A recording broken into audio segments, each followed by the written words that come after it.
باللہ من الشیطان الرجیم بسم اللہ الرحمن الرحیم۔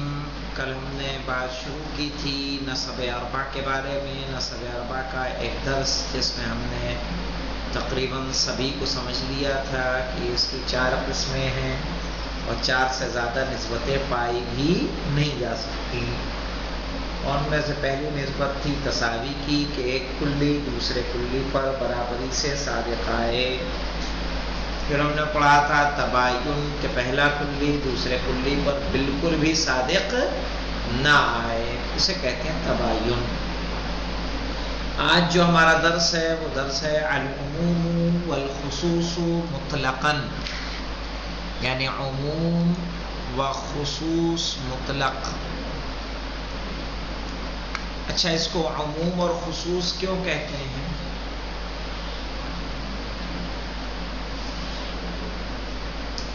اس لیے کہ ایک پورا صادق آتا ہے تو سب پر عام ہوتا ہے، اور دوسرا والا کچھ پہ صادق آتا ہے تو کیا ہوتا ہے؟ خاص ہوتا ہے۔ عموم و خصوص مطلق۔ وتقع هذه النسبۃ، اور یہ نسبت واقع ہوتی ہے بین الکلیین، 2 کلی کے درمیان، اللذین ينطبق، جن پر صادق آتا ہے، احدہما، ان میں سے ایک، علی جمیع مصادیق الاخر، دوسرے کے پورے مصداق پر، وینطبق الآخر، اور دوسرا والا صادق آتا ہے، علی بعض مصادیقہ، اس کے بعض مصادیق پر، جیسے الحیوان والطائر یا الانسان والحیوان۔ ہو جائے گا کہ نہیں؟ الانسان والحیوان، عموم خصوص مطلق، اس لیے کہ جتنے انسان ہیں سب کیا ہیں؟ حیوان ہیں۔ لیکن کیا سارے حیوان انسان ہیں؟ بلکہ کچھ حیوان کیا ہیں؟ انسان ہیں۔ سمجھ رہے ہو غلام علی؟ تو یہاں پہ دیکھیے ایک مثال دی ہے حیوان کی اور طائر کی۔ تو جتنے پرندے ہیں سارے پرندے کیا ہوں گے؟ حیوان۔ لیکن کیا سارے حیوان پرندہ ہیں؟ بلکہ کچھ حیوان کیا ہیں؟ پرندہ ہیں۔ اب دیکھیے اس کو، فَإِنَّ مَفْهُومَ الْحَيْوَانِ، تو بے شک حیوان کا مفہوم، ينطبق، صادق آتا ہے، علی کل مصادیق الطائر، پرندے کے ہر مصداق پر، یعنی حیوان مفہوم پرندے کے ہر مصداق پر صادق آتا ہے۔ وَمَفْهُومُ الطَّائِرِ لَا يَنطَبِقُ، لیکن طائر کا مفہوم صادق نہیں آتا، الا علی بعض مصادیق الحیوان، سوائے حیوان کے بعض مصداق پر۔ وہی مصادیق الطائر نفسہ، اور وہ مصداق کے خود طائر، یعنی اور اس کے مصادیق خود وہ پرندے ہی ہیں، یعنی جو بعض حیوان، طائر بعض حیوان ہے، کیسے؟ چونکہ حیوان میں طائر ہے یا نہیں ہے، تو جو طائر خود ہے حیوان کی لسٹ میں، بس وہ اسی پر وہ صادق آتا ہے، اس کے علاوہ کسی اور پر صادق نہیں آتا۔ وہی مصادیق الطائر نفسہ، اور وہ طائر کے خود مصداق ہیں۔ فَيُقَالُ، تو اس کا سینٹنس کیسے بنے گا؟ اس طرح سے، کُلُّ طائر حیوان، کُلُّ طائر حیوان، یعنی ہر طائر حیوان ہے۔ لیکن کیا ہم کلو حیوان طائر کہہ سکتے ہیں؟ کلو حیوان طائر کیا ہو جائے گا؟ کاذب ہو جائے گا، منگور، ٹھیک ہے؟ چونکہ شیر کیا طائر ہے؟ ہاتھی اڑتا ہے، تب تو یہاں کیا کہیں گے؟ بعض الحیوان طائر، اور اس طرح سے کیا کہنا ہوگا؟ اس طرح سے کہنا صحیح ہوگا۔ تو سمجھ میں آیا عموم خصوص مطلق؟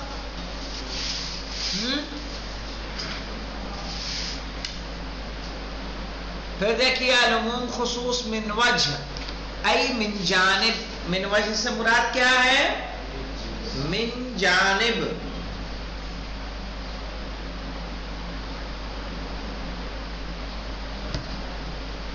وَتَقَعُ هَذِهِ النِّسْبَةُ بَيْنَ الْكُلِّيَّيْنِ، اور یہ نسبت واقع ہوتی ہے دو کلی کے درمیان. اللَّذَيْنِ يَنْطَبِقُ كُلُّ وَاحِدٍ مِّنْهُمَا، کہ جو صادق آتے ہیں ان میں سے ہر ایک عَلَى بَعْضِ مَصَادِقِ الْآخَرِ، دوسرے کے بعض مصداق پر، صرف بعض. پہلا والا دوسرے کے بعض پر، دوسرا والا پہلے والے کے بعض پر. اور اچھا جہاں صادق نہیں آتے وہاں کیا ہو جاتے ہیں؟ مفترق ہو جاتے ہیں، الگ ہو جاتے ہیں. صحیح ہے، چونکہ نقطۃ التقاء، اسی لیے جو سائن بناتے ہیں ہم وہ اس طرح بناتے ہیں.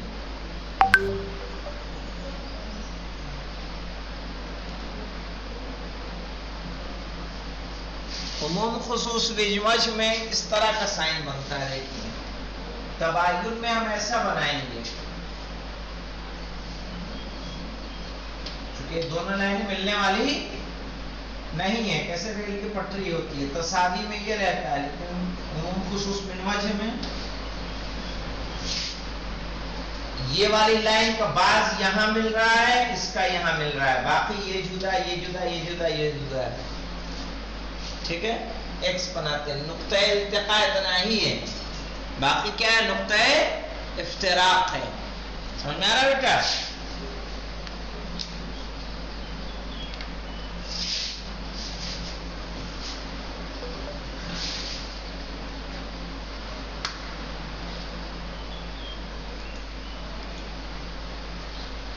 کہہ رہے ہیں العموم خصوص من وجہ ای من جانب وتقع هذه النسبة، یہ نسبت واقع ہوتی ہے بین الکلیین، دو کلی کے درمیان، اللذین، جو دونوں، ینطبق کل واحد منہما، صادق آتے ہیں ان میں سے ہر ایک، علی بعض مصادق الاخر، دوسرے کے بعض مصداق پر، وَيَفْتَرِقُ كُلٌّ مِّنْهُمَا، اور ان میں سے دونوں جدا ہوتے ہیں، فی الانطباق، صادق آنے میں، علی مصادیق اخرى، دوسری مصادیق پر.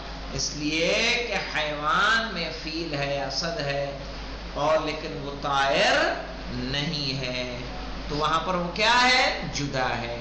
مثل الحیوان والابیض، جیسے کہ حیوان اور سفید. یہاں آپ کیسے کریں گے تطبیق؟ ہم یہ بتائیے، کیا سارے سفید حیوان ہیں؟ کیا سارے حیوان سفید ہیں؟ کہا نہیں، کچھ سفید حیوان ہیں اور کچھ حیوان سفید ہیں. مثلا کبوتر کیا ہوتا ہے؟ سفید. ٹھیک ہے، سفید بلی سفید، سفید گائے سفید، سفید بکری سفید. واضح؟ لیکن کتنی چیزیں ہیں جو سفید نہیں ہیں؟ لال بکری، کالی بھینس، شیر کا رنگ الگ، چیتے کا الگ، لیوپارڈ کا الگ، تندوے کا الگ، بلی کا الگ، ہے کہ نہیں؟ فَإِنَّ مَفْهُومَ الْحَيْوَانِ، اس لیے کہ حیوان کا مفہوم يَنْطَبِقُ عَلَى بَعْضِ مَصَادِقِ الْأَبْيَضِ، کہہ رہے ہیں حیوان کا مفہوم صادق آتا ہے ابیض کے بعض مصادیق پر. کتنے پر؟ بعض مصادیق پر. وہی الحیوانات البیضاء، اب وہ بعض کون سے ہیں؟ کہ جو سفید جانور ہیں. حیوانات البیضاء یعنی سفید جانور. وَيَفْتَرِقُ عَنْ مَفْهُومِ الْأَبْيَضِ، اور جدا ہوتے ہیں ابیض کے مفہوم سے، فی انطباقہ، صادق آنے میں، علی الحیوانات غیر البیضاء، ان حیوانات پر جو سفید نہیں ہے. ومفہوم الابیض ینطبق علی بعض مصادیق الحیوان، اور ابیض کا مفہوم صادق آتا ہے حیوانات کے بعض مصادیق پر. وہی الحیوانات البیضاء، اور وہ کون سے حیوانات ہوں گے؟ وہ سفید جانور ہوں گے. وَيَفْتَرِقُ عَنْ مَفْهُومِ الْحَيْوَانِ، وہ بھی حیوان کے مفہوم سے جدا ہوتا ہے، فی انطباقہ صادقانے میں، علی الاشیاء البیضاء سفید چیزوں پر، غیر الحیوان حیوان کے علاوہ، کہ جو حیوان نہیں ہے لیکن سفید ہے، ٹوپی حیوان نہیں ہے لیکن سفید ہے۔ فنقطۃ الالتقاء بین مفہومی الابیض والحیوان، کہہ رہے ہیں وہ نقطۃ التقاء جانتے ہیں کس کو کہتے ہیں؟ التقاء کہتے ہیں ملنے کو، تو نقطہ التقاء دونوں مفہوم ابیض اور حیوان کے درمیان کیا ہے؟ حیوانات بیضاء۔ ونقطۃ افتراق الحیوان، اور حیوان کا جدا ہونا ابیض سے، فی الحیوانات غیر البیضاء، ان حیوانات کے بارے میں ہے کہ جو سفید نہیں ہیں۔ ونقطۃ الافتراق عن ابیض عن الحیوان، اور ابیض حیوان سے ان جگہوں پر جدا ہوتا ہے، وفی الاشیاء البیضاء غیر الحیوان، کہ جو سفید چیزیں ہیں لیکن وہ حیوان نہیں ہیں۔ تو ان کو کیسے کہا جائے گا؟ کہا جائے گا بعض الحیوان ابیض و بعض الحیوان لیس بابیض، ایجابی اور سلبی، اور اسی طرح سے بعض الحیوان، بعض الابیض حیوان و بعض الابیض لیس بحیوان، یعنی موجبہ اور سالبہ۔ خلاصہ دیکھ لیجئے یہاں پہ، النسبۃ بین الکلیین، کتنی طرح کی نسبت ہے؟ تساوی 1، تباین 2، عموم خصوص مطلق 3، عموم خصوص من وجہ 4۔ انشاءاللہ ان کے احکام کو یاد کریے گا تو اس کے بعد کلیات 5 ہم لوگ پڑھیں گے۔ والحمدللہ رب العالمین۔